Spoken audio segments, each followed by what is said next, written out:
Yo, welcome back to the Overrated Truth podcast. I'm your host, Laze Badru, your secondary but still necessary host. I'm your bad luck, dog. We knew it was gonna be something, dog. Of course. Man, welcome to our new episode. First of all, how y'all doing? Great, man. Everybody good? Everything's straight. How you How's the doing? weekend? It was BT weekend, so it was Your weekend.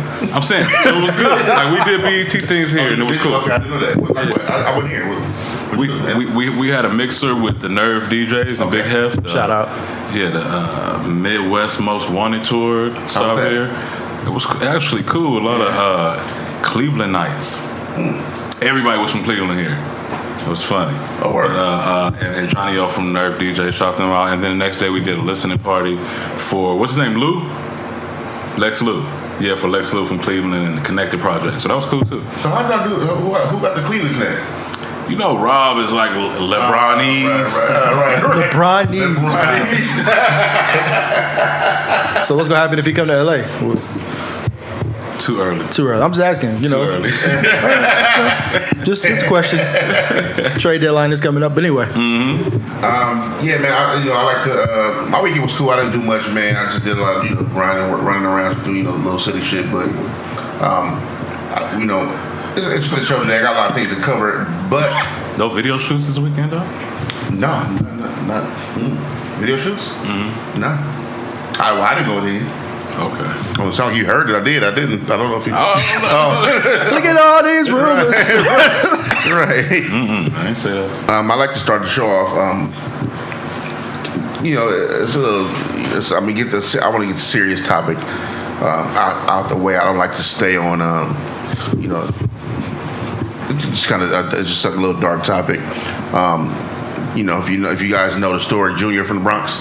Yeah. Man, Junior the youngin who was wrongfully murdered. There's no other way to say it, really.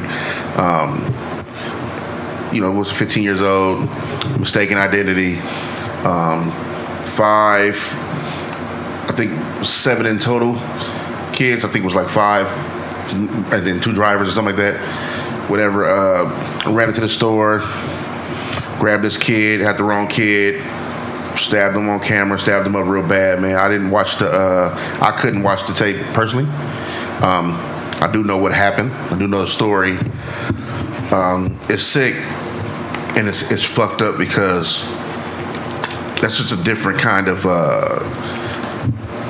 It's just something different going on, and I can't really say, when I was coming up, it was gruesome shit going on then. Like niggas, Right. You had all kind of stories of people getting set on fire, all kind of crazy shit. So I can't really say the youngins now are tripping different than we was. But the fucked up thing is, we're in the social media technology era where everything is seen on camera, and that's where I'm having the most problem. Yes, I have the problem with the act, which it's fucked up and it's terrible. That kid didn't even know what was going on. Just the fear of that alone, and that's happening on his block that he live on, in a store that he always goes to. And Downstairs from his house. you know what I mean? It's sick. It's sick, bro. And it's a shame. Okay, people passing around a video that's already fucked up. I had a problem with the restaurant. The store clerk. Yeah. The fact that you knew that kid from a child growing up, and that's telling because we have now. And I try not to do that, but we have to. Like when it comes to like these people are in our neighborhoods and the community. Community is this thing where it's supposed to be some kind of unity, some kind of brotherhood there with community. Right. And the store clerk knew the family. Like the kid was basically born and raised over there. He'd been knowing you his whole life. You knew his name. You knew exactly who that kid was. He comes in there all the time. And you didn't lift a finger when he was being dragged out that store by 5 people you did not know. Right. Which is a problem. You know what I mean? And if it's a thing where you're not a violent dude or you were whatever, you'd even call the police. Like, and then you didn't want no problem. And then when he came back in the store, y'all kicked him out. Oh. Yeah. I don't know none of this story. Yeah. So Fucked up. I just seen that. Is this the family where Lala Carmelo went to his house? Yeah. The kid. So what happened was there was a girl who was having sex on tape. Basically, one guy was having sex with her. Another guy was filming them in the background having sex. That tape went viral, right? Viral amongst the community of who know them. Maybe on Facebook or something like that, and the people who knew them. So that girl's, whether uncles or brothers or something like that. I think it was her brothers. Her brothers, something like that. Cousins, something like that. They're on attack looking for the guy. Right? Did they rape her on camera? No. He's on camera. She knows what's going on. I'm keeping 1,000 on some ratchet shit. Yeah. Okay. She get flipped. But she ain't even getting flipped. She's fucking one nigga, and then he's filming. Right? No rape, no... Rape, I can understand. I can't really tell how people handle it. On rape, you lose it. You lose it on rape. And I don't excuse that. This is straight consensual. You can't justify sex. it. It was consensual sex. You just dirty. You dirty how you did it. Like, how you fuck. And that's okay. That's, so they took it in their own hands to handle it. You know what I mean? And I guess they found the kid. How they found the kid, I don't know. They found a kid that happened to look like that kid that was filming. Which I saw the pictures. They look alike. I've only seen memes. I haven't seen the story. Yeah, so. But they look alike. Okay. They did. But when it comes to you're about to kill somebody, you have to know. Yeah, and you can't. Yeah, looking like cannot be good enough. You can't. Right. You know what I mean? Because the fact that when you tried to drag him out the store, he's saying like, "What I do?" He don't even know who y'all are. Like, he's 15. Could you imagine the fear that kid is going through at that time? He don't even know these dudes dragging him out of the store. Right. And I don't know if he's seen the knives out already. I don't know what happened, but he's scared for his life, and it's happening in his neighborhood. And never figured it out. Never figured it out. He just died not knowing. Yeah. Never know what happened. From what I read, he walked to the hospital. He walked to the hospital, got it. He made it almost there. Yeah. Right across the street. He I think sat down in his window sill frame thing, whatever, and just kind of was dying, basically. People run up to him. They knew him, obviously. Junior, hold your eyes up, just try to stay awake. And then when the cops came, they're basically asking him fucking questions as he's dying. Like, nigga, somebody has to pick him up and run to the hospital's across the street. Wow. From where he was. He died inches from the hospital. Right. Like, it's nothing but somebody just picking him up. And even at the scene, all it takes for somebody to take that car, put him in their car, and drive him to the hospital. Right. They probably could have saved his life, but they let the nigga walk off. Like, you know what I mean? Let the nigga walk off. He walked to the hospital. He walked. Like, he tried to. His house is close. He didn't walk home. He walked to the hospital. He knew he was fucked up. He was going to the hospital. He never made it. Not that this is the part that matters the most, but being that he was able to walk to the hospital, do you think they were trying to kill him, or they just trying to really beat his ass and went too far? No, they had all knives and machetes. Yeah, everybody had a knife and machete. It wasn't like a blade. Like them niggas had. He didn't get punched not one time. It was knives and machetes. That was murder. Wow. Yeah, they just didn't all the way do it. No, they did. They did all the way do it. Yeah, he just didn't die on the scene, blackout. Like, they stabbed him enough to where it was very small chance of living anyway. The hospital was right there. It wasn't like 5 minutes away or 10 minutes away. It was like down the street, maybe a couple blocks. See, that's that. And again, not trying to really divert from what happened to the boy. What happened to the boy, but that's some more new shit that I don't get with. You know what I mean? Like, that's not the first story like that I even heard. You know what I mean? I don't know if y'all know. I know you. I don't know if you know. I know we all know Brian Pumper. Yeah, the porn star, right? He had a thing where he was, which I told him I thought was brilliant, cracking eggs on hoes. Yeah. While he fucking them, right? Meeting random girls, taking them, fucking them. You know, all contractual business, you know, and cracking an egg on their head. He owned the footage. He's promoting his new thing, and he starts putting it on his yam. You know what I mean? Like, and eventually, one of the chicks in one of the stories, like it's one of the, because it happened to him more than one time.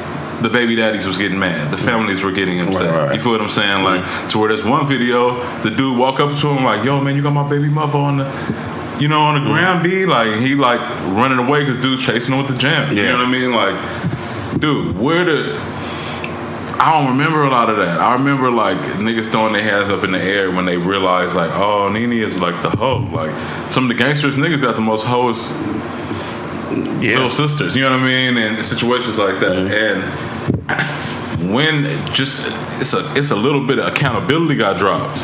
Like, the girl is... It's not rape. The girl is consensually making a huge mistake. What make y'all go get this man, this kid...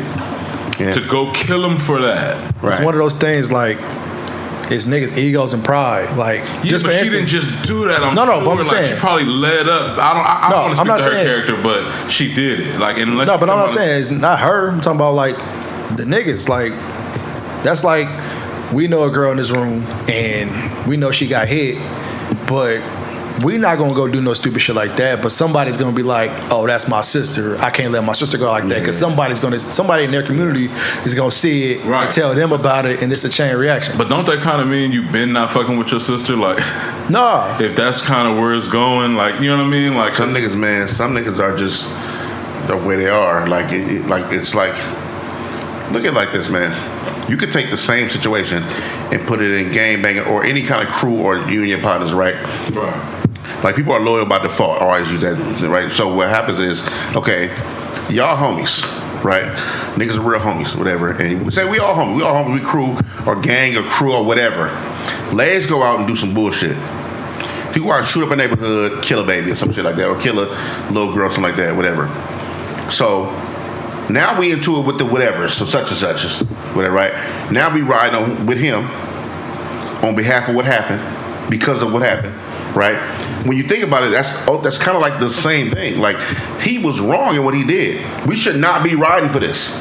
But we are ride with my nigga thing. That mentality of, oh, I'm down with my nigga. Whatever he into, I'm into. His beef is my beef. No, nigga. When you get grown, your mind start changing. You start to be like, no, that's not how I'm rocking. I'm not. Your beef is not my beef. You know what I mean? Depending on the situation, yes. But for the most part, no, nigga, I'm not. I'm not going to be the nigga riding with you and you did some fuck ass shit. Some shit that I don't even agree with. Now my life is on the line. It's kind of like the same thing. So if your nigga out here, you out here riding with you. Look, man, this nigga took whoever brother or niece it was, whatever. He took 4 more dummies with him. Right. Like, nigga, that mean he convinced 4 more other people to carry knives. None of you niggas had guns. First of all, that was different. Niggas don't even have. When the last time 5 young niggas stabbed somebody with machetes and? How old were the dudes who came together? I'm not even sure. I'm not in the 30s though. But then again, it is New York, so that gun law is way different. And culture. And culture, yeah. So and the people, like, you know what I mean? Like, it wasn't like 5 black African American niggas. It was Dominican. No, I'm not trying to say that. It was something else. No, I'm not saying you're trying to say like. All right. Trying to tell. Right. You want some Haitian? Right. No, but anyway, man, it's just a fucked up situation. And what fucks me up is the mentality of the kid. Like, what makes you go? What makes you say, "Oh, get the knives and whatever, we gonna go kill him"? Like, I can beat a nigga ass. Right, like, beat the nigga up. Yeah. I got real bona fide one. I'm not gonna say, but I got one real bona fide hoe in my family, and then connected to another official porn star. And when they shit go down, I ain't going to that with the mentality of like avenging your shit. No, you ain't supposed to. I'm just, if anything, like, I could Uber you out of there. Yeah, what could I do for that? You already been made a decision that includes all the shit that we're gonna see thereafter. Yeah. You know what I mean? Yeah. That's like, it's just a gang of situations like that, and niggas is not doing that. Well, all them niggas got caught, man. All niggas got caught. They all looking like fucking sad puppies in court. I seen the footage today. All niggas in court and shit. I just seen niggas, somebody get looking walked out the jail. Got their head down, with the headphones on and shit. Got their heads down, and one nigga was talking, and like, you niggas look, oh nigga, it's real for you now. How is niggas gonna respond to them in jail? Like, it's gonna go all bad. Yeah, because it's gonna go all bad because it's not. you know, a lot of crimes, you know, they don't stand for, you know, how it goes in the streets and in the pen. You know, obviously some things they don't stand for is rape and child molestation, stuff like that, whatever. But you killing an innocent kid, stabbing an innocent kid to death, and that shit went viral, that means in the jails they already know what you did. They know who you are. They know who come and where. Right? So somebody gonna handle you for that. Somebody gonna handle you for that. For what you did, like you, and you made a big ass, young, dumb ass mistake. You niggas didn't even know if this is the nigga. It's just like when niggas play with gunplay. What would have been the difference if they had guns? They would just shot in the store. Probably killed him, the store clerk, or whoever's in the store. Yeah. Not even knowing. Right. You know, you see that in different hoods. Like, who is that nigga? Just start shooting. Like, nigga, you don't know who that is. You don't know where you from. You don't know nothing. You know, so that dude lost his life. The nigga who actually did it around here living, not that he deserves to die. Because he doesn't. No, he didn't deserve to die. He don't even deserve to die. But you niggas about to get everything you deserve coming out. And it's fucked up. And the mom just feel lost and just feel like, what I'm going to do? Like, she got other kids, but she's watched her. So it's one thing to hear about some shit. Another thing to watch your son get stabbed to death on camera and then nobody help him in the neighborhood you live in. Raise them in. You're raising, yeah. You know what I'm saying? Like, man, so, bless to that family, man. It's fucked up, man. Rest in peace, Junior, man. Send condolences to the family and friends, and to you niggas who did it, man. I hope y'all niggas just burn in hell. That's how I feel about it, and that's what it is. Yeah, man. That shit. As far as that goes, man. You know, and I know moving right along, man. Off the deep shit. Yeah. We got to, you know, much lighter note. I don't know if anybody catch the BT Awards this weekend. Yeah, I watched it. What you think? Jamie Foxx was trash. You know, it was trash. It was trash, dog. Yeah, I didn't think it was. I think he had moments, but overall, it wasn't like. It wasn't like. I can't say he had moments. The skits was trash.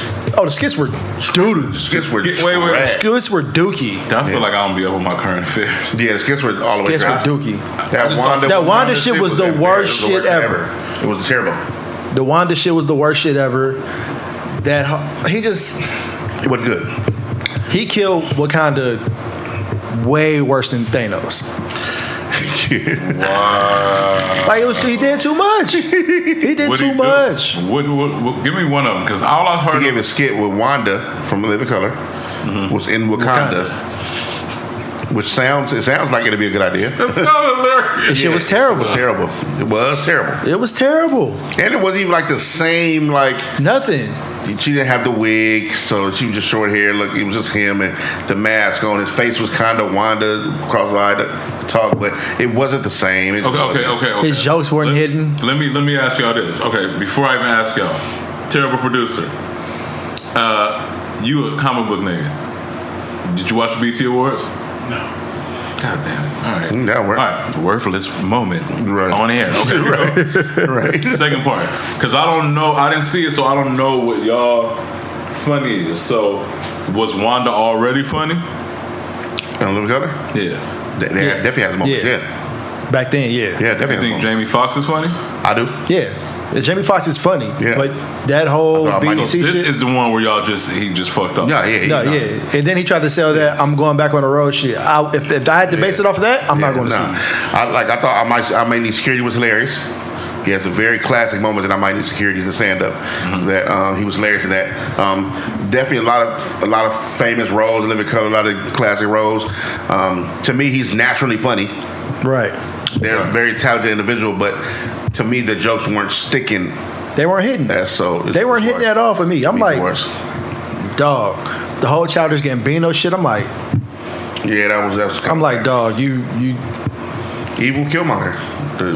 You push it to come on stage and do this line, dog. Yeah. We'd heard this shit for a year now. He's tired of it. You can tell he was just sick of like. Yeah, he was just like.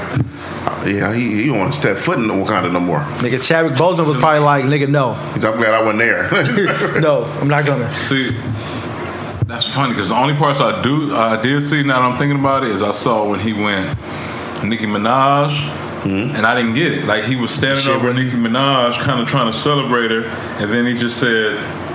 To Janelle and here's that, like Janelle Monáe, yeah, that was dude. It was awkward. It was awkward. Right. All the shit was just like. It was like, yeah, then you whatever, give it up for whatever. Then he was like, Janelle Monáe, like, dude, what? It was like the shit on the teleprompter, like it shit wasn't hitting at first. Like when he first got on stage, he was like Jamie Foxx. Niggas was like, yeah. He was like, nigga, I'm Jamie Foxx. Y'all niggas better clap, and niggas was still like. But that's BT too. LA whack BT crowd. You know what I mean? Yeah, but you know the teleprompter was always off. At least for about 3 or 4 presenters, they had to wait awkwardly, looking crazy. Yeah, but he couldn't improvise. Like most motherfuckers would improvise. Yeah, Jamie Foxx. It just wasn't. It wasn't what. You know what I mean? Like Chris Rock would have killed it and shit like that. You know what I mean? Like that's crazy. You know, but yeah. As far as the performances, I like J. Cole's performance. I like Rock. I think Rock started off well. First of all, I'm fucking ecstatic that Rock opened the BET Awards. Will win. Yeah, Rock. That shit, it came off. It hit right. That was huge for J Rock. You know, everybody been champion. That's my man, but everybody been champion for him. So because we know he set it off. He started the TDE shit off. Like so. To watch all these other artists flourish, and then J Rock still be. People always had the respect for him. They just wanted him to catch whatever it was, the record or whatever. You know what I mean?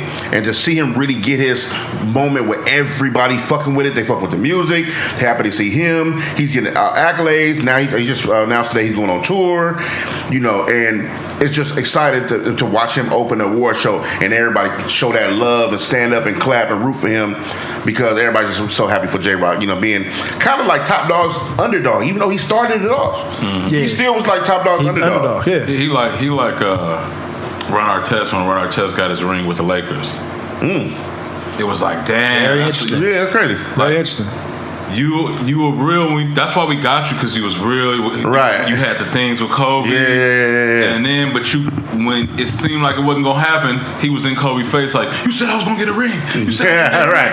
And Kobe was like, "My nigga, yeah, do your thing. I'm gonna pass it to you." Yeah. Right. Yeah. And then that nigga just hit the shots and boom, like, all right, well, you got the ring. Amazing, man. You know what I mean? So shout out to Rock. Yeah, man. Rock. Like I said, J. Cole was incredible. I loved Meek Mill's performance. The fact that he used that platform for his message, because he could have did one of the songs that everybody knew, but he world premiered a song. Is it called Stay Woke?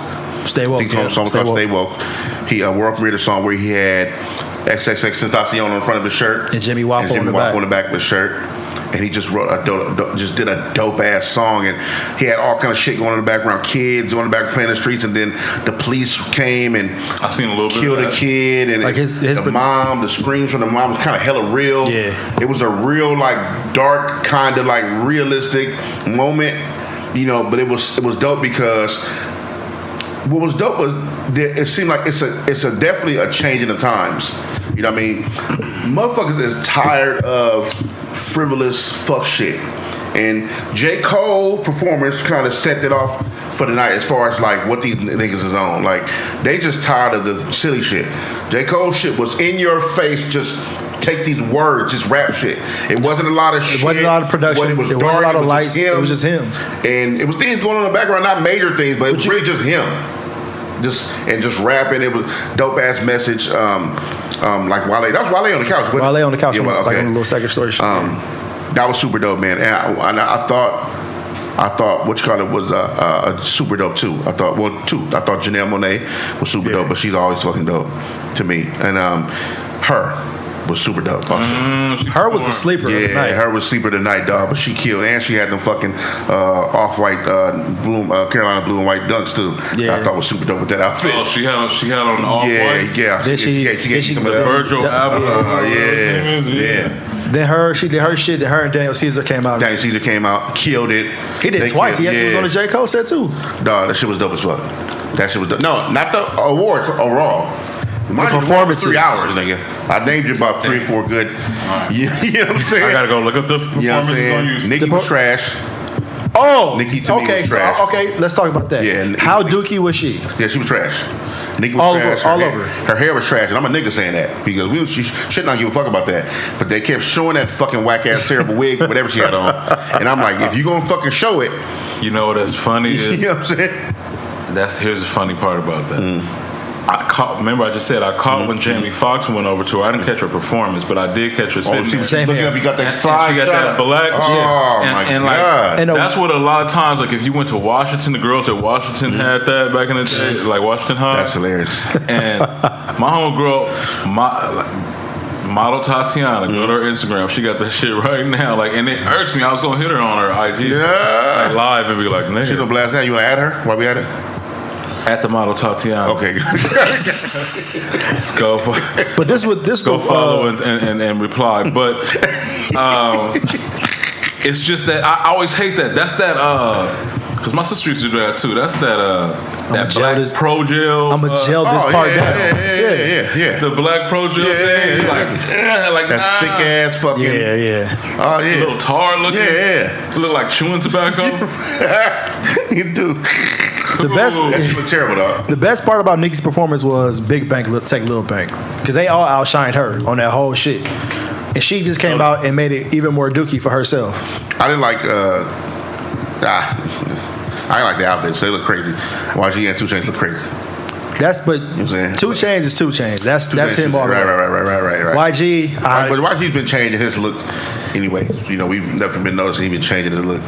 You know, but yeah, it was it is. But they outshined her. They outshined her on her own set. I just hate that line that YG says. That shit irks my nerves, man. And I think I'm getting too old. You know what I'm gonna say? You know what I'm gonna say? What? I got white folk money. Because the white folks because the white folk, I'm like, dude, don't teach that. Dude, you're teaching that. He just got off a dope song with Nipsey about fuck Donald Trump. No, after that. This on the album where he's Last time I checked? Last time I checked, yeah. Don't saying some real shit. Yeah, don't do that. I got white folk money. What does that mean? So what does Oprah have? You know what I'm saying? Like shit like that. Like let's look at, but I always had a problem with, not to change the subject, but I always had a problem with certain artists, certain people saying shit like that. Like, why you have to be the Black Beatles? Like, you know what I mean? Yeah, we got fucking legendary. First of all, we started this shit. First of all, you know what I mean? Right. The Black Beatles was modeling themselves after black groups. Right. Like, you know what I mean? Like, so you don't have to be the Black Beatles or I was the black. I was arguing with this nigga on Instagram one day, and I actually was not arguing. Let me check myself. I'm about to say, you was arguing with him? No, I was not arguing with a nigga on Instagram, but I was telling my boy to don't argue with niggas on Instagram, and he seen my comment and was like, I don't you need to check yourself, King, and all this stuff, whatever, and because something in Egypt, something, whatever, and trying to give me a history lesson on some shit. We wasn't even on religion or spirituality or nothing. And his signature was the black. What the fuck was it? Oh, the black. Bruce, is it Bruce Wayne? Which one's Batman? Bruce Wayne. Bruce Wayne. The black Bruce Wayne. I'm like, bro, you gave me all this Egyptian, African, spirituality pride, and you the black white dude? Right. You the like, you know what I'm saying? That don't go together. Right. But see, I didn't argue with him. I seen that and I said, oh yeah, I'm not arguing with this nigga. For what? You the black Bruce Wayne, but you gave me all this Hotep. Right. You get, like, basically, like, you know what I mean? But I hate that, you know. But you knew I knew where I was going, because I know you probably heard the line and felt the same thing. Like, why would you say that? Why would you teach that? Yeah, definitely. Yeah, I hate all those vibes. Right. Like everything to go with it. That like black people don't have nothing in this country, and everybody else got everything. Like what? Right. People that don't think like, outside of mind. They don't know shit. Yeah, they don't. I was talking to. It's funny. I was talking to this one lady. I was talking to this lady in my car when I was driving one of the passengers, whatever, and I was telling her we was having a great conversation. Real ill, man. Matter of fact, I'm gonna shout her out, man. I met this lady. Her name was Sarah. She raps. A white lady. She's from Canada. She's from. She's from fucking. Damn. I'll think of it. Not Calgary. She was from. I forgot, but she's from Canada. Her rap name is Serotonin, which I thought was pretty clever. I get it. That's nice. And that is definitely like white hip hop name. Yeah, like right. For sure, definitely. But that was like early '90s dope shit. If your name was something, you would, you know what I mean, like Edgar Allan Flow, like, you know what I mean, the playoff. Yeah, the playoff. The name, right? But anyway, she was real interested in it, and she said, "Oh, you know, I like hip hop and stuff like that." And I'm thinking, "Oh, I don't mean that type." But she actually was like, "No, she did." And when she talking about the group she fuck with, and she's like, yeah, you know, I fuck with the Alcoholics, Lucc, the crew. I'm like, oh no, she is one. She do know, like, you know what I mean? Because them, you don't pull them out your ass. Nah, you gotta know. Names you put like, yeah, you gotta know. Yeah, she was talking about time she was hanging out with J-Ro and them and all that. And I'm like, whoa. I'm like, tell them that who I am, and you know, the love is gonna be reciprocated back, right? But you know, and she was saying how. She was talking about what the fuck my point? Where was I going with this shit? Oh, she was talking about, now we got to some deep shit. She showing me this book she was reading, right? A real interesting book too. I was supposed to go buy it. Let me tell y'all the cover of it. I took a picture of the cover so I can go get it. It's called Through the Gates of Death. Oh. I had to take a picture of it because she was reading some passages in there. So the book is basically about. This just took a whole turn. Like, oh, nigga. Oh, yeah. No, I didn't think that was going to be the name at all. Right. But what's ill about it is, and it's interesting that she even reacted like that. That was part of our conversation about, you know, we kind of operate, this flow is definitely changing on the show right now, right? We kind of operate on a... we got flow? A level of not knowing things. Like, we fear what we don't know. Right? Think about it. Yeah. When you hear death, right, like he said, oh wow, the show just took a turn. But you gotta think like, why? Like, because you said through the gates of it. Right, but we don't know anything about death. That's my point. That's true. We know nothing about it. You gotta think that's probably the least thing we know anything about. Right. I don't want to go through the gates of anything I know nothing about. We don't know anything about. That's or right. It's like you don't know anything about it, right? So she was saying this book was talking about the kind of getting to, I kind of like a little gist of the mysteries of what we don't know and why we fear that. Why isn't it? She was saying how she think death could be a beautiful thing, just like when you come in the world, how that's celebrated, right? Congratulations, you have a baby, you got this thing, whatever. When you go out, it should be one. Black people, we do it all the time. We don't say funerals no more. We say homegrown celebrations. That's what we say. We celebrate. But she's saying death should be celebrated. It should be not going out like vicious murder and stuff like that. But when you leave this earth, no matter what you're doing on the end, we're not even to that conversation yet, but it should be like that show, I'm out. My niggas, we out. Like you going off to graduation or you going off to your next level of whatever it is. And this book was kind of talking about that. But when she was talking about it, she was saying how she was talking about she talked about the Greek mysteries, right? She was saying how, you know, with the great libraries, the Great Mysteries Library, and the Greek mysteries, and talking about Aristotle and stuff like that. I said, yeah. I said, no, I dig that. I said, but it's something to that though. And I was saying, well, you understand that the Greek mysteries would be a misnomer. You know, basically like that doesn't make sense because the Greeks stole everything from Africa. So the mysteries was never Greek anything. The mysteries is African. And when Aristotle and Alexander the Great invaded Egypt and took over the great library, they posted up and set their schools in Africa for hundreds of years and taught that. That's the reason why Aristotle and Socrates were killed. Because people don't know that. They tell the story of Socrates like this great philosopher, but he was speaking the mysteries and speaking the great philosophy that we created. And then he was chased out of Greece for that. Because you couldn't bring home foreign spirituality or foreign religion from anywhere else, especially no fucking Africa. So he was chased out of there for that and killed for that. Like, you know, why you don't have no rap about this? I do. Do you? Yes. You got to hear these. Where can we find that song? Yeah, so when you listen to Breathe, my last project, you get bars of that. You get bars of things, and I always touch on Kemet and certain things with Greek philosophy, the misnomer of Greek, what that is, and I'm always giving. It's gonna be in there. I just did a record, not just did, but Jag, my man Jag, who's a rapper from LA, he's super dope.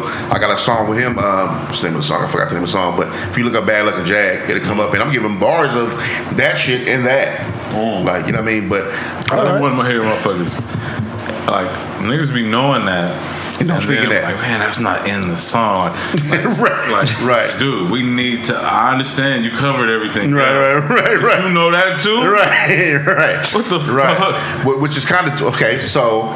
Shout out to Razzcast and Nature of the Threat because he was efficient. Oh with that. My God, dog! Like, I think everybody got to have one of those in your right. Like, no, this is no flood, no cut, no fluff. Like, and we were everybody sit down. Right. Got some paper. Right. Anybody still use paper? we were just getting on somebody about that. I forgot who the rapper was, and we were saying how, nigga, this was never in your music. It was for you to be fighting for something. Daniel Glover. Was it Daniel Glover? Was it Donald Glover? Childish Gambino? I don't think it was him though, because he just got humanity, like whatever award he got, they were like activists or something like that. I was like, what? He just make cool songs about cool things. We just talked about that. Like, why was that never in your music for you to be fighting for this? Like, and you never, I forgot, but it wasn't Daniel Glover. I think the Daniel Glover thing was that was overshadowed by the interracial. Was it his marriage? It was Drake. Yeah, Drake. That's what it was, Drake. And we were talking about how what we talking about how he got mad at something, or he was talking about something. I forgot what it was. He was talking about some shit, whatever. Anyway, I don't want to drag the show up trying to think of this shit. And it's like, because I was about to say some crazy shit. Not even pertinent information. Nothing to do with that. Right. This nigga. But why niggas want to bring? Hey, like, you got a baby. You like, why you bringing up old shit? Right. Hey man, I want to move on to this, man. You said something I thought was interesting as fuck, and I had to write that shit down. And I want you to kind of explain what you meant by that when you said it. Badru, for people listening, that's what I'm talking to. I was like, I said some shit that made right, Laze was like, where are they? Like, I'm traveling through my mind like, So you said a statement. You said when you hit 30, you have to unlearn everything in your 20s. And I want to go into that a little more about what you meant by that. We had a conversation. Yeah. It was real fucking ill, and I was like, I had to write that shit down. Like, yo, we got to talk about this. Right. I actually got that out of conversation with another one of our mutual friends, T Mills at T Mills 037 at T Mills 037. And shout out model Tatiana one time. Her, you got Classified Hair. It's her hair company. She does a good job. She gonna have to drop a check. I just shit on her whole hair thing. I'm like, she got a hair company? She got this one thing. If you sell gold, you have over gold. Like, come to the house of gold. Oh my god. So when like chicks who sell weave be like, they go in with their weave like, you can have all of this. Right. Italian wavy pack number 5. And you're like, okay. So for what she do is appropriate.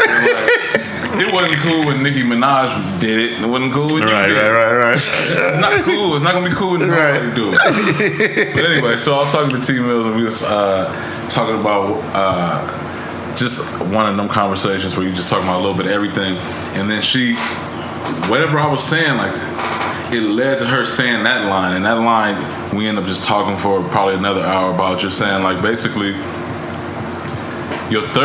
think about everything you learn in your 20s. Mm-hmm. You're learning like first what it is to be an adult, what the world is about. You learning how to do all this stuff and protect yourself the whole time, right? You're 20, you're just in the world. Like, you're trying not to get raped, you're trying not to get taken advantage of, you're trying not to go to jail, you're trying not to get pregnant, you're trying to do this, but you really got a lot of, like, ways about yourself that are over defensive because you're new to the world, right? And everybody hyping you up on what the world is, and, you just got a whack perspective too because you're 20 and you still just want to fuck and get drunk and whatever else might be your thing. So when you get to your 30s, you should not be thinking like a 20-year-old. Now, if you're in your 40s and you're thinking 30s might be when you had your most effective time. Right. That might be like, yo, when I was in my 30s, I had this knowledge and I had this energy about myself that I'm trying to carry into my 40s and 50s and so on, and just mature that. The shit in your 20s is not to mature those thoughts. Right. Ain't nobody trying to, like, you know how to defend yourself. When you learn how to fight, you way more cool than when you didn't. Because you got to be alert to everything. Right. Come on, nigga. Like, and niggas who know how to fight is like, nigga, this is not even worth fighting about. You scared you get fucked up. I'm just scared I'm going to fuck you up. It's two different, So when you're 30, you start realizing everything is really okay. You can have whatever the fuck you want. You understand what you want, and you don't got to be in such a young-minded. It's all about me. / I ain't about to let nobody do nothing to me. My mama don't whoop me. Remember the kid in school? He was like, my mama don't whoop me. Yeah. But so all the immature knowledge that you get, that fresh, new and academy type shit. Yeah. Like you still Hoyt. You know, niggas out here Lonzo. Right. Man, we've been planning this all week, son. Like, damn. You feel what I'm saying? So you don't even know how to have a vision. I mean, there's special cases. That's ill. You know what I mean? Yeah. But and it's all fucked up because it start from us trying to act like 18 is when you move. Mm-hmm. Oh, you 18, you need to be out in the world. Right. No, dude. 18-year-olds don't know shit. They don't know anything. 21-year-olds don't know shit. Right. Is that a culture thing too? Because I had a conversation with, I forgot who I was talking to, but they was talking about the culture in, talking about how black people, how, you know, two things, how when it comes to single parent homes a lot of times, how they force their kids to be adults early, right. Which is a problem. It's like it's like you're 10 taking care of your 4-year-old sister. Mom's at work and things like that, whatever. Now you get older, now you're the man of the house at 12, 13, 14, 15, and it takes away from your youth. I'm not going to go deep into that, but that's just one element of it. Right. Well, okay, so, because I hear that, right? But let me ask you this. Is that because that shit that they saying because in some urban shit, they don't want our kids to have that little handle themselves about themselves, or is that really fucking your childhood up? Because if you go outside of LA, right, where we looking for a reason to be lax about everything, and think like middle America, we don't got to go overseas. Right. Farmer son. What time he get up? Right. What do he got to do every day? Right. He's skinning live animals in some instances, catching them like island. You know what I mean? Like island kids, third world. Like, but that's the same thing though. Look, this nigga barefoot now. Right. Okay, he got socks. Right. But finally, if you in the country or anything like that, like no, you grown up fast. I remember when I went to the South for the first time. Like that's when I got to really shoot. Like my cousins are and them, they already like, oh, we go down to the. But is that cool? Is it not? I don't know. So that's why I'm asking, because I say that because, you know, that's kind of like, okay, it's fast, but like, why are we rushing childhood? Yeah, childhood. Why are we rushing? Because we're rushing you to be adults. If you think about it, you'll get in trouble for some kid shit, and it's kid shit. It's like if I whoop, it's like, okay, it's like having a pet, right? Your dog knocked over the vase. So you go out there and beat the shit out of the dog. And I'm like, nigga, it's a dog. Right. It runs around, it hits shit. It's a dog. You gonna do that every time it fuck up something? Get it out the house then. Because it's going to do this over and over again, right? It doesn't. It's a dog. It's probably a young dog. It's a dog where they don't really act the same. Like with kids, like if I keep fucking knocking a pot off the counter or I touch the fire once or twice, and then like you'll keep whipping me like I'm a kid. Like you want me to grow up fast as fuck, and then you want me to take care of this kid. You got 2 jobs, right? So now I got a job. Right? Now I can't go nowhere and be a kid or experience life outside a kid because I'm taking care of my little brothers and little sisters. Right? Or it could be too much. I'm not making it be too much. I'm not saying it's not natural or whatever. And I'm not saying it's necessarily just a black thing. I'm not saying that either when I talk about culture, right? But I'm just saying like there's that flip side to it, like, damn, like, because think about the kids who didn't do that. Like, you know what I mean? I didn't have to do that. Me and my brother was same age. My sister was is older than me, but she didn't have to watch us like that. But there were times that she felt like she did have to, but that was just some I don't want to fuck my little brother shit like that. But we didn't have to necessarily do that. And the effects of it, I don't really know the difference in that part. But I didn't grow up stressed out fucking adult child life. I didn't. I was a kid until I wasn't a kid no more, and my mom never rushed me out the house and told me I got to be gone by 18, and I didn't leave the house at 18. I left the house grown as shit, right? But what happens is with society also is that, you know, if it's like I heard a female talking about this. That's some West Coast shit. Well, no, I can't say West Coast shit. New York niggas be living with their moms forever, son. Like. They ain't moving, B. Look, but you know, right. I heard this girl say, real quick, my bad. I heard the girl say, she said, why do we rush our kids to leave the house at 18? Like, she said what you said, we don't know shit at 18. And not only do we not know none at 18, like, it made more sense for me to live with my parents, save my money, kind of collect, learn some shit, at least get to a little bit of adulthood where you learn a little more shit, how to even be financially responsible. Right. At 18, you out the house, boom, and now you just have to know everything on your own. You're like, I don't know shit. You don't know shit, and that with that, what you saying is, at 18, we already established we don't know shit. Now you want us to go out and pay rent. We ain't never had to pay no fucking rent. We ain't had to pay our parents no rent.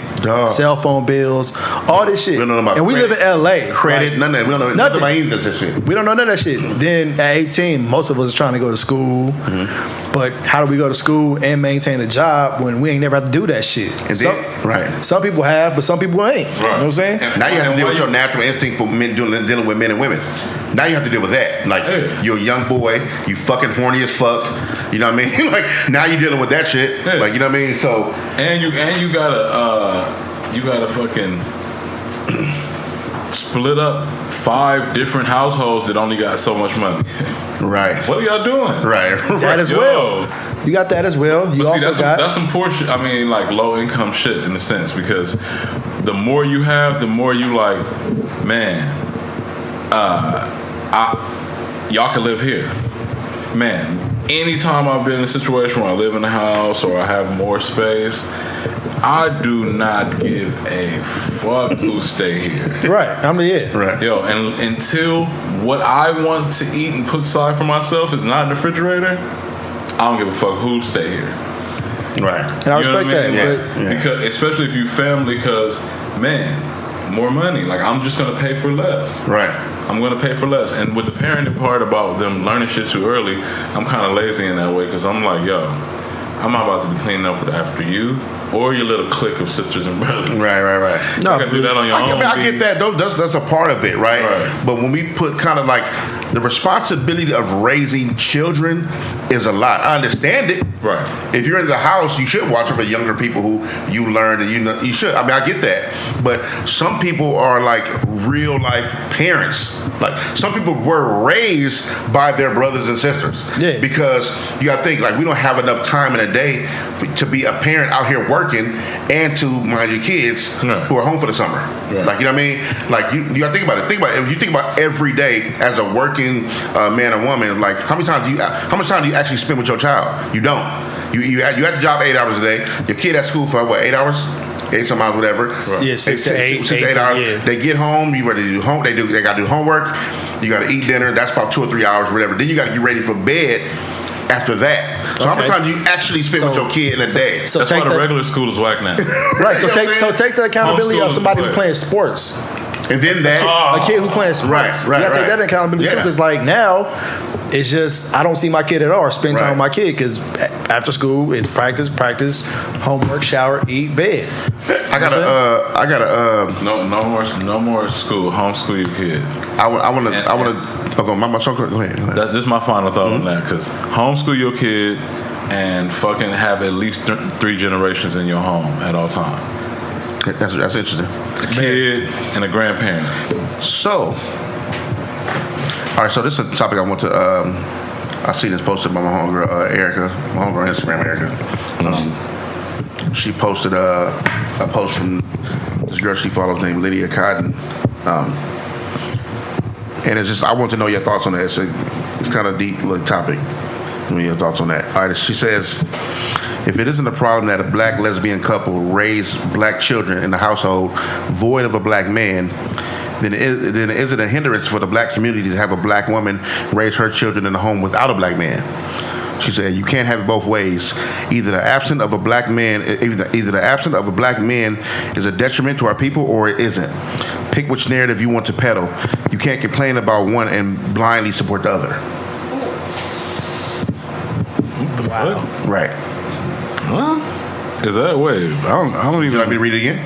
No, I get it. No, okay. You want to read it again? No, not like you don't get it. But kind of like you got to, You didn't grasp. Yeah. I don't agree with that. Don't agree what? Well, what she wrote? I feel like what?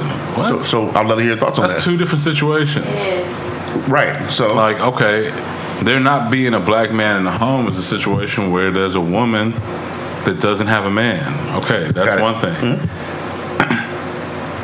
Then you got the other situation is a whole new family structure. It's two women. I mean, I'm not saying that's even wrong. I'm just saying it's not the same. Mm-hmm. I wouldn't compare those two things. But okay, what she's saying is that take the absence of the black man. Mm-hmm. That's just the basis of this discussion, right? There's no black man in the house. Yeah, but it's a difference when it's not one there and then choice. Or you replacing one. Got it. There's no black man in the house. Right. So one is replaced. Right. So explain what the difference is. Okay. There's no man there, but now you got like a fake man there.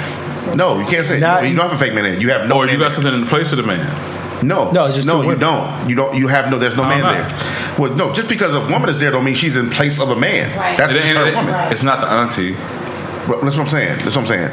They don't necessarily mean it's a. Don't mess with it. It's not. It's a relationship. It's in a relationship context. So it's like I'm not saying like your two aunties can't raise you as a boy. I'm not saying your mom and her boyfriend, girlfriend, whatever the hell can't raise you as a boy. I'm just saying it's different than there just not being a man there. Like, and it can still be a heterosexual environment. That's the difference. I got it. So explain. So your difference is, I understand what you're saying. Your difference is as far as like the structure of what's going on, right? But the effects of what she's saying we're complaining about, people are complaining about, right? About black men not being in the home, the effects that have on a child, on a black child, right? That couldn't be the same thing. Nah. Why? There's no man there. Period. I understand what you're saying. Like, I get that, right? I get that. Like, I get the dynamics have shifted, right? But if we're talking about what we get from a black man being in the home some kind of way, I don't mean, like you said, I don't mean it has to be the father or whatever, but some kind of man that's there.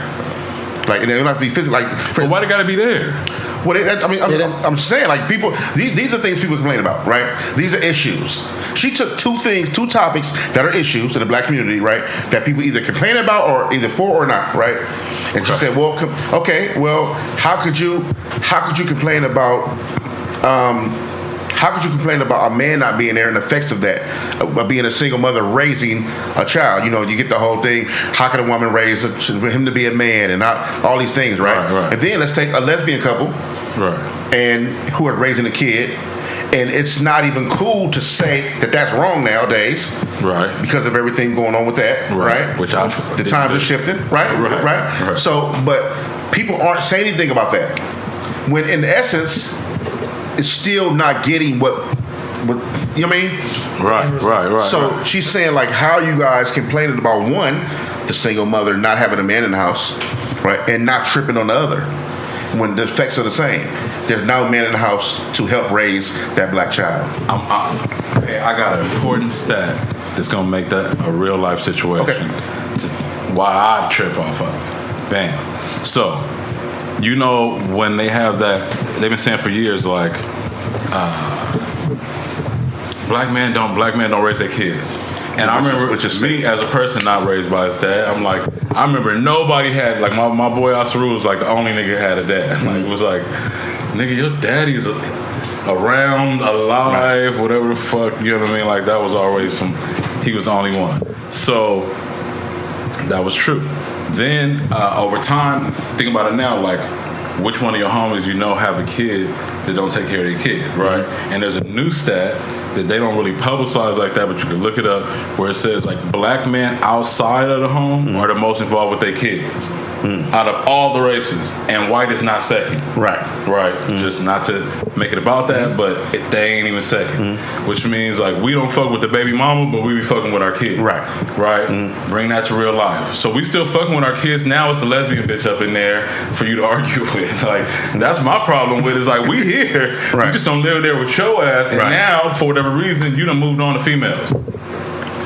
Because all these babies that we talking about is from females who used to fuck with dudes. Right, obviously, right. But so there's been a shift, motherfucker. That's what we got a problem with. You was just fucking niggas. Yeah. Remy Ma, not Remy Ma, but what's old girl?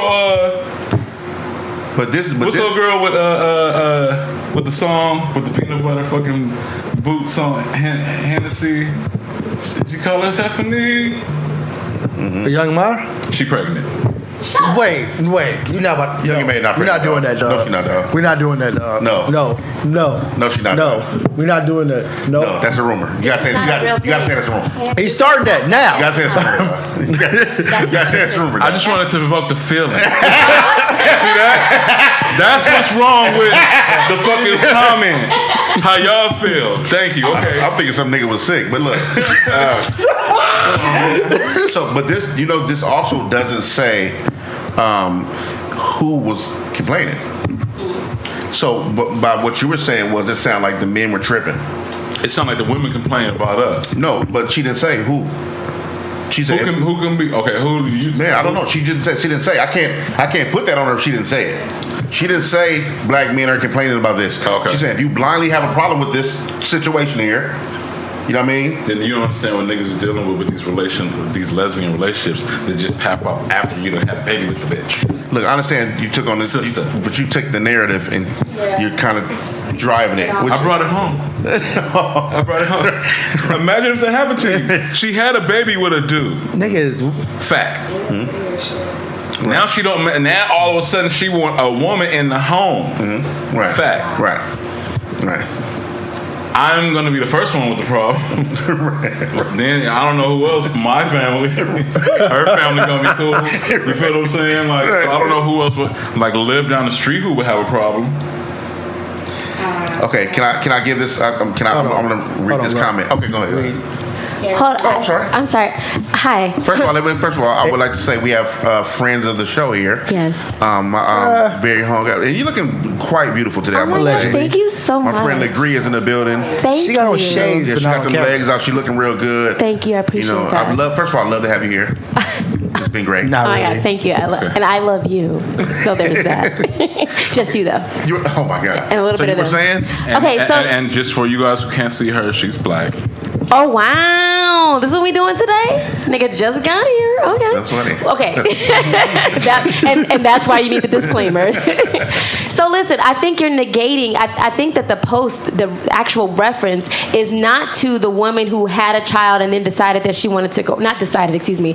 Who realized maybe that she wanted to be with women. That's not. I don't think the demographic that she's referring to. I really think that the consideration is more or less for the lesbian couple that decided to raise a family, and so that actually went out and had children together. So that's the perspective that you're not considering. Because I do understand as a black man, you have a child with someone, and you being upset about it because now the tides have changed. That's why it's good to have women here. Yes. So the consideration really is okay. You're talking about the absence of the black man. This is the chosen absence of a black man, as opposed to someone who is now a single mother. Wait for it. Not necessarily. Well, no. What I'm saying, when I say the chosen absence, I mean in the sense of like a single mother probably 90% of the time didn't opt to be a single mother, right? It's, you know what I mean? She would much rather opt.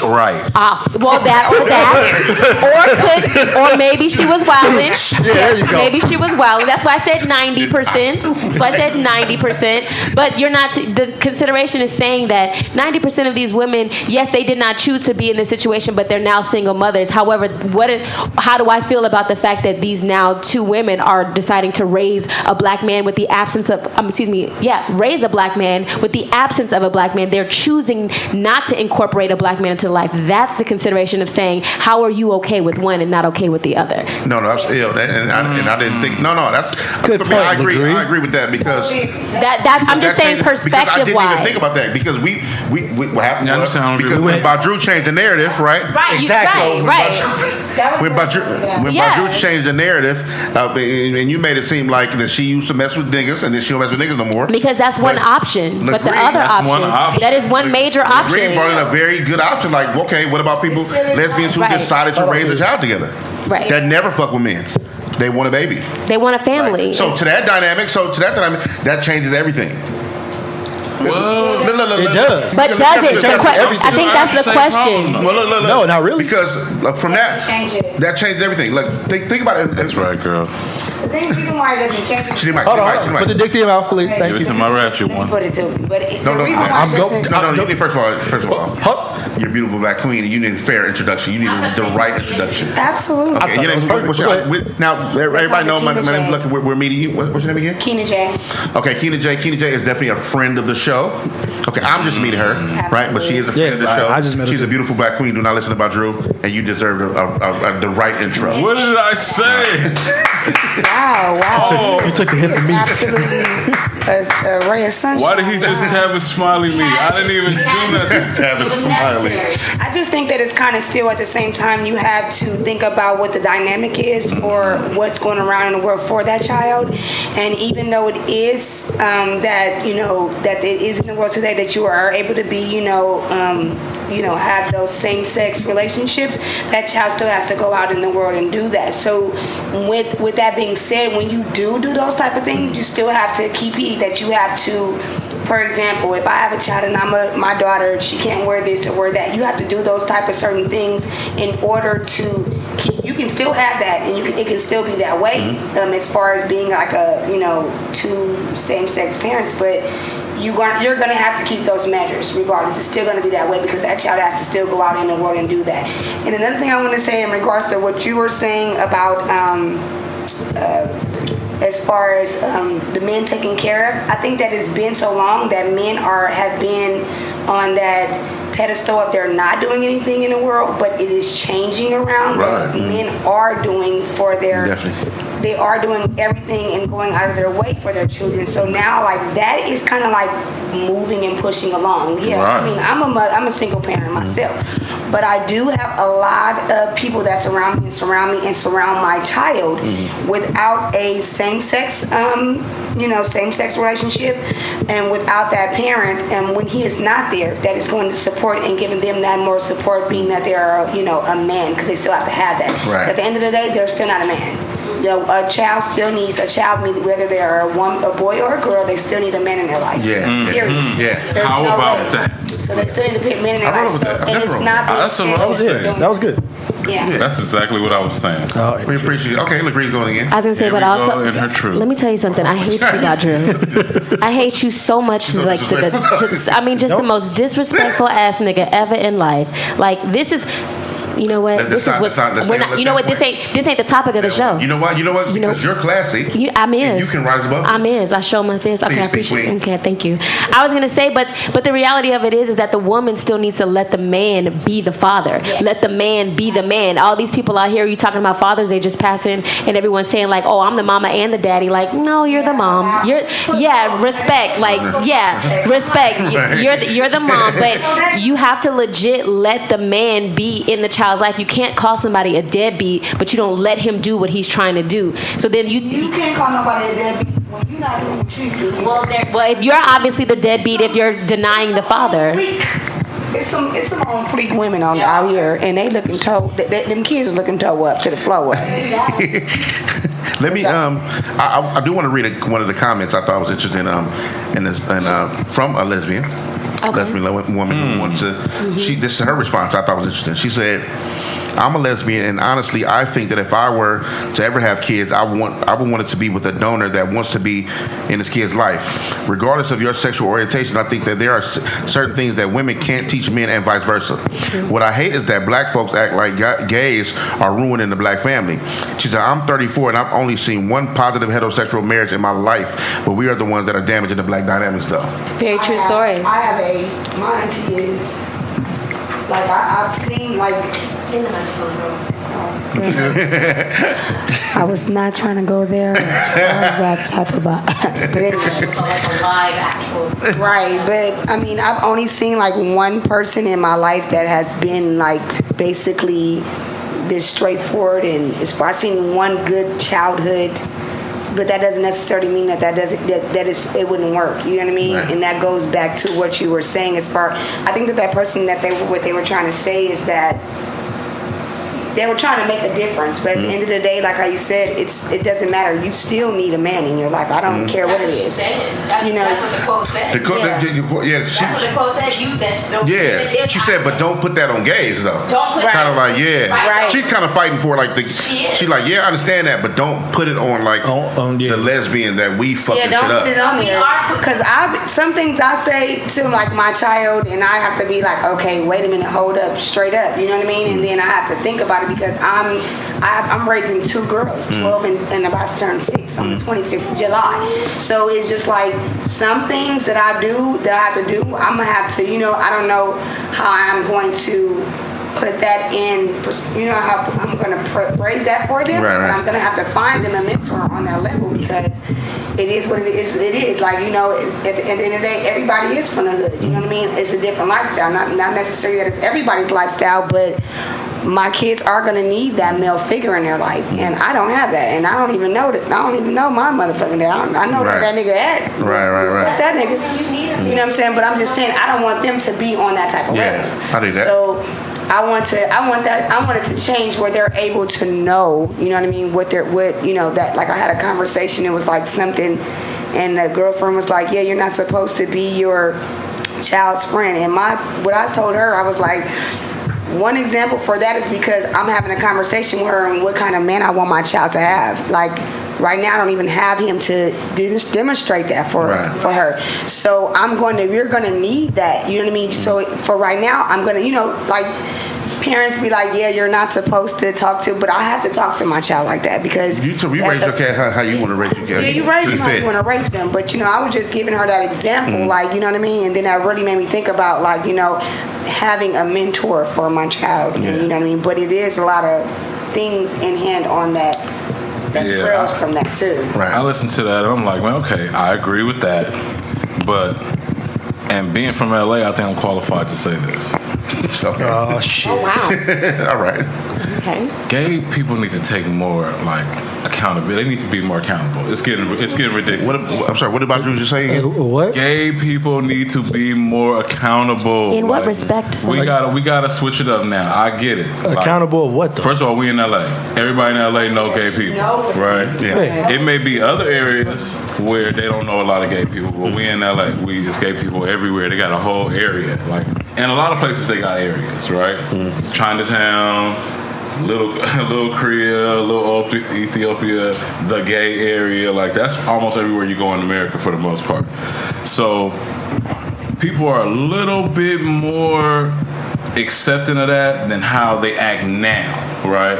For example, we had some session where I think maybe 2 or 3 gay guys came here, right? It was like a social gathering, and all type of people, creatives come to our studio, and all different races, age, everything. The gay dudes come in, and they're so much assuming that you're tripping that they giving you the stank bitch face, right? And then it's like you moving around, and now I got to make this effort to be like, ain't nobody tripping, kind of like, dude, don't. Y'all not, I think there's a level of even people thick-headed on certain, that's not everybody, are accepting that those people are gay, those people are not gay, that doesn't impose on me. It's whatever it is, it's a conversation about your sexuality. So of course that's going to be uncomfortable for people. We're not talking about each other's sexuality for the most part. We just moving. But yours is on the fucking table when you come in because that was a thing at one point. You know what I mean? Not yours, but you know what I mean. I get what you're saying. But so it's like, nah, dude, we not really tripping like that. You feel what I'm saying? So some of the stuff you think that people think and you feel like people feel, I'm sure there's some of it, but you're gonna have to get your mind out of that at one point too, because not as many people tripping as you would think. You know what I mean? And this is. I was raised around Jamaican culture too, where it's boom, bye, bye, and everybody even they not tripping. You've been in Jamaica, so many gay dudes. You know what I mean? Come on, man. Anyway, I just think some of that's getting overstated now. Essentially, you're saying that there's no need for anyone to be on the defense. I'm saying they antisocial too. You ever been straight walking through a gay area? You're gonna get looked down on. No, that is not true. They're very encouraging. every girl who likes models has this gay alignment. Because the reality of it is, though, and you can put it in a box, and you can say specifically about gay people, but I feel like the thought process is that much like any minority, if you will, who's ever in the room, like having to be on the defense. Like if anyone feels that type of way because they're so used to having such a negative experience that they're automatically on the defense, that is not just restrictive to gay people. That's restrictive to anyone who's used to being in the room as the minority. We're not about to have the minority gays. I mean, it doesn't have to go that in depth, but I'm just saying the considerations, like being on the defense, even so much about having their own family, which was what all this was relative to.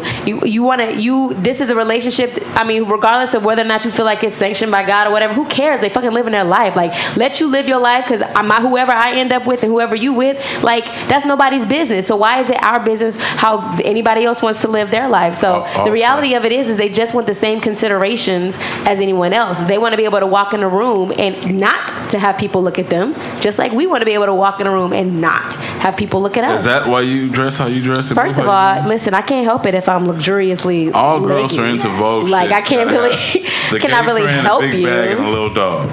That's like they little. That's the really cliche, the very that's cliche. A Vogue thing. Like, I got a gay friend, big bag. Are you like dog. The king of stereotypes over here? Is that what we're doing today? I'm just saying you. Like, is that what we're? I'm just playing. I'm sorry. I'm sorry. Oh wow! Thank Badru. Like, props to you, sir. An apology? Oh, he usually happen with you guys? No, not like that. That was amazing. Wait till you get a sincere one. Oh wow! And immediately you're shit. Like, just that fast. That's the Badru I know. Exactly. Oh, now. Exactly. That's the Badru. It's horrible. Next in overrated news. Well, I mean, thank you guys. I mean, I'd love to have the ladies touch in the room. You know, really. You just want to be touched by the lady in the room. I'm watching. I'm done. I'm done. My playing days are done. Not me. I wasn't talking about you specifically. Listen. You are very respectful, sir. The most respectful. This is good. This is why I love you so. Hey, that's the listen. When you start, Lucc is the most respectful man that I have met in a very long time. Shows mad love in the most respectable manner. I'm glad that's being real recorded. Shit. Thank you. That is real shit, and I love him for that. There's a lot of. I just want to point out that. I'm pretty much good with. I'm great with vibes. I would love to say that. There's a lot of hate coming from him. Oh, in the corner? Oh, are you feeling it from over there? I didn't feel it. I'm blocked by equipment. Because, oh my God! Right. It's and true. When someone's being genuine, which I am, and real, the love is vibrating at a higher because I level. do love you so much. Then like the hate. It just comes. It really, you know what? It's you know what? hate. They hate you because they ain't you. That's really, it really is that basic. I wasn't gonna go there. You know what? But I went there for you. I took us all there. Because it was necessary. Overtakes me sometimes. You know what? And that's fine. And again, why I love you right there. Because see, you don't even let me do it for you. There you go. Listen, no one is defaming your character. We're just elevating his. It's a difference. Again, defense mode. Everybody else is in defense mode. I'm just saying. I'm simply admiring the greatness of a black man. I want to thank you. That is all. Thank you. No head included. I love you greatly. Thank you, sir. I salute you as well. You say what? You guys should be more like him. Yeah. So many positive vibes, just shit on your little shitty vibes. So if I can switch subjects to something a little more sillier. Right. Oh. More silly. Anyway, we got whatever, nigga. So yeah, we was having a conversation outside the other day about lottery shit. I don't know if you remember that conversation.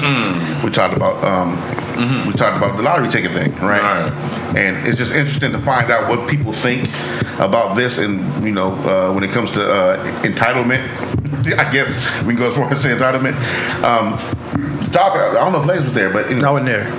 We said, okay, if you were, let's put you in a scenario. You and Badru. You guys went to school. Can I? You can do whatever you want, bro. It's your show too. You can do whatever you want. Okay. Even if it's cut my wisdom. Wow. No, I don't want to cut your wisdom. I want to set it up because I feel like somebody here. I won't say who. Who doesn't get full transparency? They might shift to a team or something. So can we do this? Do you have your phone? Does everybody in here have this guy's number? Text him your answer and let him say what your answer to this question is. Okay. Do not say your answer out loud. This is hilarious. You're hilarious. Okay. You're funny. That's funny. Okay. I don't know what turn this just took, but I'm ready. Okay, so I'm gonna answer. Everybody's gonna text Rob. Now you gotta ask the question. I gotta ask the question right, but and then we all gonna text Rob. We all have to text Rob. Yes. Right? Yes. Okay. This is the question. All right. And I'm using this scenario now. If you and a good friend, right? I'm a real good friend. No. You and a friend. You don't have to be a best friend, but you and a friend. You guys go to the store, right? Mm-hmm. Your store run. You usually play the lotto, right? So you like, yeah, okay, I'm about to play the lotto. Bam. You leave your purse in the car, your wallet in the car, whatever the case may be. You're like, damn, I left my money at the house or whatever, right? Do you have $1 so I can play this quick pick or whatever what I'm about to do, right? Boom, they lend you the $1, bam, whatever, or give you the $1, and then you play the lottery, whatever. You hit, boom, Bang. $200 million In the bank. If any, how much do you owe your friend? Don't say it. a word. Text your answers to Polly Rob now. Hold on. I had a question. How good of a friend is this? I just said it's just your friend, not your best friend. But that person, you go to the store with them and they lend you $1. So how much do they? How much do? Okay. Can we answer it both ways? Like, how much do you think you owe them, and how much would you want to be owed? Oh. So which way? Yeah. No, stay with No. You know what? No. Stay with the initial. We can talk about what they want to be owed after, but that. Yeah, stay with the initial. But what you would give them is What you would give them is that. Okay. know What you about give them? shit. Okay. And they see you hit for $200 million? This nigga scandalous. You already run the play. You out. You already out. I'm just saying. Do they see you hit for 200? I responded real fast. That didn't take no time. Okay, so I'm just saying. Do they hit? If they see you hit for 200, it's a different story. Look, they know. But if they don't know, But wait, this is important. This is important You got information. 200 million. Say how much the lotto is. You said 200 million. 200 million, right? 200 mil. All right. So how much you owe him? Okay. And he knows, Laze, okay? He knows that you hit, right? All right, let me tell you, Rob. oh shit. So hold on before I get my answer. So to the listener, we are texting. I just want to go ahead and give out these handles real quick. So, Give him 200 million? Shit. yeah, exactly. You know what? If y'all listen to this podcast, y'all can give us your answers. Y'all can hit us up at overratedtruthpod@gmail.com. Hit us up on Instagram at overrated truth. Our Twitter is overrated TRU pod. Hit us up on SoundCloud. Comment on our SoundCloud, which is soundcloud.com. The overrated truth. Hit us up, man. We do talk back and all that good shit. So let me text Rob. And subscribe to our YouTube channel. Oh, man. shit. Comment on there. We talk on there. You know. You and your shit, Laze. I can't be mad at you. Yeah. You and your shit. Yeah. I'm just YouTube. So who's all? I'm in. You in? Oh, I've been in. Are you in? You text in? That was fast. Okay. Damn, they see you. Damn, that's hard. You're still scandalous right here. You got 20 minutes. He said it's the. You said it's just the homie. It ain't like the So like your bestie for life. It's just the friend, right? Can you say it one more time so we know? Because if I say the bestie for life, No. your number's changed, but it's still gonna get real It's scandalous true. though. It's gonna get scandalous. Oh, It's gonna get scandalous regardless. But I'm went to the store. You went to the store. And you knew them well enough to take that ride with them. That dollar. Whatever that was. And to You borrow knew that them dollar. well enough to borrow That dollar's gonna fuck up That a $1. They appreciated you enough to give you $1. That $1. Or just it was nothing to give, and they quick did fix. it. And they know that you won Thank you. $200 million that day. I gave my Rob. answer, but What are the answers? Oh wait, I gotta. So who are everybody? turn back on. Is everybody all the answers? You Yo, got yours in? Yeah, mine's in. Okay. everybody's answer is in. I just want to say before I read off these answers that we will be losing friends tonight. I especially will be losing friends tonight. No, ain't no explain it. Go ahead. Do you want me to just read off all the answers first, No, or you you gotta want read who each answers, answer and they give the explanation? No, No. just read the answer. Read all the answers. And then we'll explain. We just know who the Okay. shadiest friend. Start from that way around. We'll know who Right. the shadiest friend. Okay. Because I think it's me. Okay. So Man, the Legree Shine Sure did. when she was asked to give up $1 to play the lotto to her friend, and her friend hit for $200 million. No. Huh? She's receiving the $200 million. She got the dollar. Right, okay. My bad. She received the $1. She hit for $200 million. $200 million. Sure Right. do. She said she would give her friend $1. I sure did. $1. Keena You ain't shit. replied. Okay. Keena replied. I will explain. Okay, Keena replied. She just said 10, but I assume it's 10 million. Yeah, I will give them that. Okay. Wait. We'll get to you. Snitching already. Okay. Badru said 10 million. Oh, my bad. I'm sorry. Laze said $500. Wow. Nigga, let me tell you, Laze, right now. Or is it 5? I slapped the damn shit out of you. Y'all my niggas. $500. One for 500? Nigga, you better take that shit. Badru said 10 million. Wow. Oh, you trying to be a gift friend, huh? And Bad Luck said 2 million. 10 million is cool. Okay, hold on. So wait. Wait. Legree's the shadiest fuck friend of the whole crew. Right. No. We don't want your explanation. Not yet. Hold on. Wait. We don't want your explanation. You need it. Respectfully, shut the fuck up. Or not, but I'm the You a second. terrible friend, Okay. as defined by friends. Hold on. What was your answer? Holly ain't texting. Okay, you can't text yourself. Okay, so No. Explain. No. It's not explained. It was per our previous conversation. Remember, it was 100 million at first. But I ain't what we're talking about. Okay, no. So What's your number? So what is your number? Off the question. So saying with that, it was 10 million, which means that in 200 million is 20 million. You would give 20.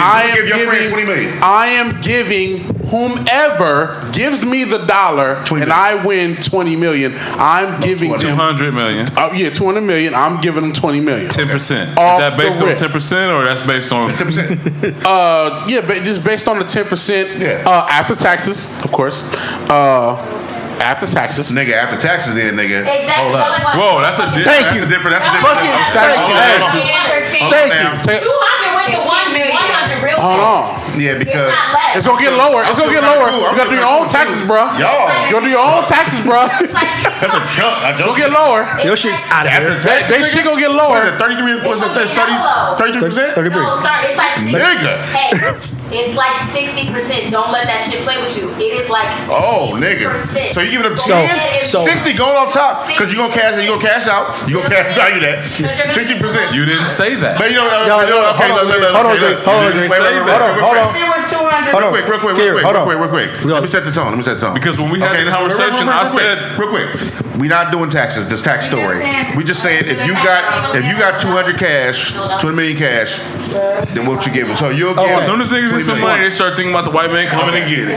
Now, I do want to go on record to say I love Legree. She's an angel in my life for sure. Definitely not shit for that answer. But you are definitely an angel in my life for sure. $1. Now let's talk about that real quick. Real quick. Can we talk Let's talk about that real quick. Okay. You know what? Yeah. Let me. I would like to. No. Real quick. My bad, Rob. You're right. I would like to hear why you would give. Let me tell you. Okay, real quick. Someone gave you $1, right? That you didn't have, right? And changed your motherfucking life. That's almost equivalent to a homeless man about to damn die, and I bought you a cheeseburger, and you lived and flourished after that. Right? Now, I didn't buy you Ruth Chris. I bought you a cheeseburger, but you lived, you flourished after that, right? You gave him $1. You have 200 million, gave that person $1. So how do you explain why is that cool? Okay, because Is it cool? And then okay. So in my scenario, it plays out. I love that you're standing up. Go ahead. You're appreciated. You're welcome. The soapbox is real. So in my scenario, I feel like everybody, to some degree, you played out your own scenario of realness of how you operate as a person, right? But one thing about me is I don't owe nobody nothing. So if I borrow $1 from you, You owe them $1. then I'm getting you that motherfucker back ASAP. Okay. So by the time you got your $1 back, we ain't even know nothing about this. I could imagine you rolling up in your fucking Rolls Royce Wraith, halfway window down with a ball of one being thrown out the window. I already gave you back your dollar. Nah. The numbers being Hold on. Wait. Because they gave you the dollar. They went their own way. Pardon? You'll definitely be the victim of a very horrific Your name would be robbery. 211. That's fine. I'm just telling you. You asked me what my dollar. No, I got it. And legit, it's if you give me $1, if you give me $2 for a drink or $5 for a meal, whatever it is, I will giving that back to nobody. I got it. Immediately. I got it. So I guarantee you that money would have been paid back before the numbers would have ever been read. Well, first of all, that person could have been like, man, it was good seeing you. I'm out. You know, hope you win. And you don't see them for some years. So but I think it says something about her that she found the scenario where she would only have to give the person a dollar and not recognize what that dollar did for her. Does it speak to her character? Yeah. I think it does. It kind of. This is what we're really doing right now. I'm just saying, you know. No, I was saying, so that's interesting though. What she just said, I don't know if y'all caught that. She said that dollar would immediately been paid back. Take your dollar. Which kind of changes things. I don't, not to say that I wouldn't. That's my thought process. Right. Hold on, ladies, hold on. Because if you give me $1 in the store, whatever, right? Just for example, you give me $1 in the store. Good looking, my nigga, whatever. Bam, I got my lottery ticket, whatever. We get back to the car, and I get back to the house and drop it off the house. Hey, real quick, I got my wallet here. Let me give back that $1. Good looking, man. I appreciate that, whatever. Is it even Steven at that point? You gotta think because what if that happened? Ball game. No. Got lower so fast. No, it's not. I'm gonna tell you why. I'm just saying. I'm gonna tell you why. Right. Because at that time, that ticket was bought. It's the timing of that ticket because you got to win the ticket at the time. Like you went there at that time, that ticket was pulled out next, and that was the winning ticket. If you weren't there, if you didn't have $1, you probably went home. Somebody else could have pulled up, got the winning ticket. You came back and not had the winning ticket. Right. So it changes things. It's variables. Right. In this situation. Right. Because here's another reality on it. I gave you $1 bill equivalent to what $1 bill is worth, and you use that $1 bill to buy that ticket, which won you the money you had. So the dollar changed. You paid me back another $1 bill. You feel what I'm saying? Right. You pay me back another $1 bill. So essentially, we not even because you pay me back the same amount of money because you use my dollar to buy something that benefited you different than the $1 you're giving me. Interesting. And there's no way on earth you can get that $1 back to even give me. Now, if you was slick and you were like, nigga, I gave you your original $1, that would be whack. You feel what I'm saying? Right. But just on terms of like, no, I gave you the $1 needed to do what you were trying to do then. Okay, let me get the $1 you giving me is not the same thing. If you wait till I need that, like if I need something and then you pay me back then, that might be equivalent to me. So what I'm getting from this is if I can dive deep, okay? Go deep. And you know, I like to use. She don't love her friends. You go, you know. At all. You said she don't what? He said I don't love my friends. I mean, listen, y'all asked for honesty, and I gave you the most honest. I'm just saying we look at you a little different now. Under the circumstances. She didn't like. He didn't like. I still. So. Would you loan her $1 for a lottery ticket? That hit. She ain't getting no lottery ticket. Let me tell you something. I still left with them glasses on. But I mean, like, that's even when people get their taxes. They done got them motherfuckers before you. You done gave them $300. Them motherfuckers have forgot, been gone everywhere in the sun. They ain't around. I'm just saying, that's how motherfuckers are. That's not so. That's not even that. What I do want to say is that I have a cousin. She really has like her shit together. Like when. Like me, as far as if I don't have anything going, if I don't have it right and somebody need it, I'm gonna give it to them. She be like, yo, I ain't got it.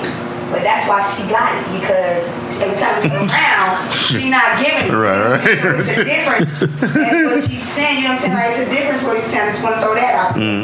But if somebody did give me $1 and I'm getting $200 million, I am going to give them about $10. I'm going to break their ass off. Look, if I didn't, it wouldn't have been no way possible because I didn't have no money or no at that time for that ticket, right? And I'm going to go ahead and give you this money that basically is $1 to me. Right. It's $1 to me now.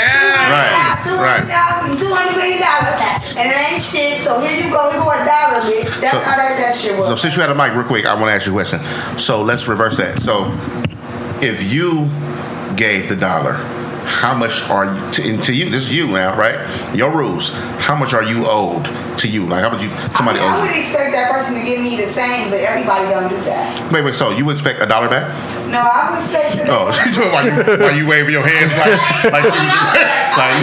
But you expect $1 back. If that's anything. There you go. Okay. Hold on. That's the same as you at a casino and they there and they ain't got no motherfucking money and they hit. Hold on, bitch. You just hit. You would have hit if I was sitting up in here, and that go the same for anybody because that's a mind thing.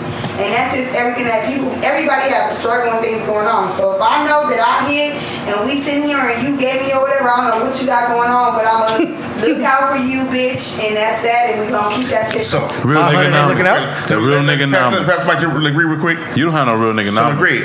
Okay, same question. How much do you feel like you're owed? She did all the mic off. Yeah. So the reality is, I gave you. Go back. There. The reality is, I gave you $1. And to be honest, I would only expect back $1. Bullshit. No, ain't no bullshit. And I'm gonna tell you why. Because realistically, we're talking about if it wasn't for my $1, I truly do believe that the things that are for you are going to be for you regardless. So these circumstances that are all surrounding this moment, everybody's talking about at the end of the day, like if you're gonna hit the lottery, you're gonna hit the lottery. And I understand that everything has to align in some type of way. But let's look at this Dame Dash and what you call it situation that's happening right now, right? This is why groups break up. Okay, wait. I'm glad you went there. Right, because that man said $2 million. It's $2 million, right? Yeah. I gave you $2 million to go do what you do, and now this man got extra buku bucks beyond the $2 million based off of the initial $2 million investment that he gave. And realistically, all Dame is saying is, nigga, give me back my $2 million. It doesn't matter that my $2 million catapulted you. All he cared about was the fact that you can now afford to give it back. And real quick, let me let the people know who do not know about that whole situation. I gotta let you in on what's going on with that. Okay, so Dame Dash, for the people who know, people don't know, whatever. Dame Dash, he just put a video out with him and Lee Daniels. I don't know if y'all seen the video. Okay, I gotta hear it, but it can't turn it. It's hard. You can't really hear you can't really hear the audio in the video. You kind of have to read it. They got to read something. Yeah, you got to read it. So Dame Dash, he ended up pulling up on Lee Daniels somewhere. I don't know if it's BET. I think it was the BET Awards. Right. Okay, and because he loaned Lee Daniels when Lee Daniels wasn't shit. Exactly. Whatever, which was very recent when you think about it, as far as what prior shit to was, Precious. right? Yes. Right. Before Precious, right? Right before Precious. Right before Precious. He loaned him $2 million for what was the movie? I guess to get it going. Yes, for production and everything. Right, production and everything. Right. And basically, Lee Daniels never paid it back. Now, if you know Lee Daniels, Precious was the start. It was shit popping. It skyrocketed everything else. So Lee Daniels out of here. One of the movies, film, TV. Empire Now, right? He did all these things. And Dame Dash like, yo, nigga, that happened. You really owe me money. Like, you really owe me that. How you not going to give me? This is a black man. It was a loan. Because of what I gave you. No. This time, I'm just glad she switched the topic. Like, it's definitely, he loaned him. So he's getting on the nigga, and they caught it live. Lee Daniels can't even lie. He said, "You right. I was wrong." Yes. So he's telling my nigga, like, "Where's my bread? Like, that's wrong. You flourished and you got it." Yes. Like, I watched all these things crack, and I've been talking about this, whatever. But so he had to pull up on him. This video is real ill with the clip. I know we'll play the clip, whatever. But yeah, I thought that was fucked up. On how many years ago was Precious? How many? Because I know it had to be 2012, 20. Something like that. Is this a 2012, 2013? Let's say Precious was 5 years ago. Let's say Precious was 5 years ago for you not know any better, right? But when it came down to it, Dame didn't 2009. Even worse. It's even worse. We going on 10 years. We going on 10 years ago. I believed enough in you to give you $2 million to pursue your dreams, and you took that $2 million, and yes, you flipped it and you made it more. And Dame ain't coming back saying, because of my $2 million, you are who you are, and now you owe me that plus interest. No, this man is saying, can I please give me back my $2 million like you said you were going to give me? And the fact that you've gone all this time without paying it back, that is trifling, and he has every right to be that upset. But he's not asking for more than what he invested. He's saying. Let me read the caption for the people who don't. In Dane's words, right? Mm-hmm. He said, "I straight up loaned this dude money. I straight up loaned this dude Lee Daniels $2 million to pay for his dream of being a director. Mm-hmm. It was the money I was using to fund my movies and stay indie. He promised I'd get my money back in months. 1 month. He said, then he makes Precious and goes missing, so he doesn't have to pay me. Then The Butler, Empire, same shit. Why does this dude feel like he doesn't have to pay me? Why do I have to look crazy to get my money back or go to court? Ask Lee Daniels why he doesn't feel like he has to pay me even though he has it. What type of shit is this? Pay what you owe. I'm going to put this whole thing on my IGTV in a few. True definition of culture vulture.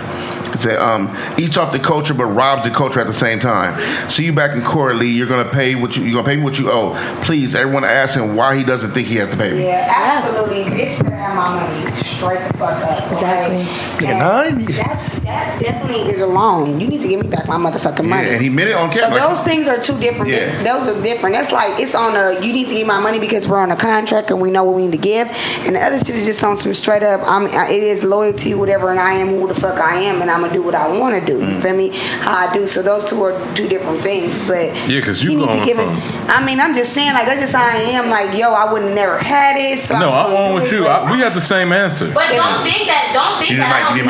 But everybody is different though. Like like you said, he gave a specific thing of who it was, right, and who you should be delivering it to. So that's why you gave that answer. So that's perfect. But like that situation with no, this is different. I'm not tying the two to get right. That don't have nothing to do with that. Right. That's definitely like he owed them the fucking money, and they need to fucking give him that fucking money. Like he need to get him that motherfucking money. See, I think what it gets lost is I am most definitely that person that puts in and contributes more off top anyway, period, and point blank. You ask me for something, I'm going to bring it in tenfold. Yeah.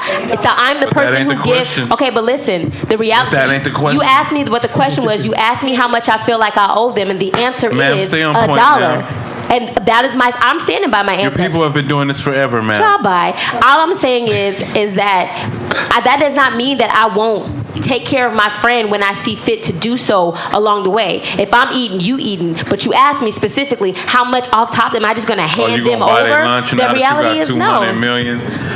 I buy them lunch when I don't have 200 million, so why wouldn't I? This conversation is being told in the context of when you say all the things that you said. I said what I said. That now you would be $1. Hold on. You would be saying it as a person having talked to a person who don't have, like my nigga. But I feel like though real talk. I paid you back. I feel like real talk though. $200 million. I feel like real talk. If y'all go into that type of a situation and somebody loans you $1 for a lottery ticket, I feel like real talk y'all would have said something like, my nigga, if you get off, like you have to break me up. Like I feel like a conversation would have. You got to think realistic. First of all, we ain't thinking if we really gonna fucking win. Because who does actually win, right? Yeah, we're not gonna. I mean, motherfuckers every day. They do. If I can. This for real. Yes. All right. If I can, let's switch up because y'all not loyal. No, oh my god. We're about to get up out of here. It's been a great, wonderful show today. First of all, I love to thank the two beautiful queens we have in our show today, Miss Legree and Miss Kina. Thank you. We love you too. It was definitely a pleasure having you guys here. Thank you. I respect you guys' opinions, and you are friends of the show, and you're welcome back whenever you like. Well, thank you, sir. It was a pleasure having you, Dina. Definitely a pleasure. Hey. All right. And Laze and Badru, man, you always know I love getting with y'all, man, chopping it up with y'all. Definitely have a great time. And check out, we look for a new episode every Wednesday, right? Every Wednesday. Wednesday. We iTunes podcast app. We are on Google Play now. SoundCloud.com/ Overrated Truth. Like I said, hit us up Instagram, Overrated Truth Pod. Our email is overratedtruthpod@gmail.com. What else I miss? IG, Twitter, Overrated TRU Pod. Hit us up, man. Hit us up, man. We do talk back. Yeah, man. And we and like I said, dope show today. Talked about covered a lot of different kind of shit, whatever. And just check us out in our next episode, man. We got something dope for y'all every fucking week. We be talking that shit, and we'll be covering a lot of shit, breaking down, and we'll also breaking down decoding and what is it? Is it decoding white? Is it decoding white culture? Decoding white culture. Decoding white culture. Love decoding white culture. Decoding white culture. That's a hell of a t-shirt. That's a show on its own. That's a show on its own. So you know the saying, man. 3 sides to a story, all of them true. Tune in next time, man. See what we got going. We out. Peace.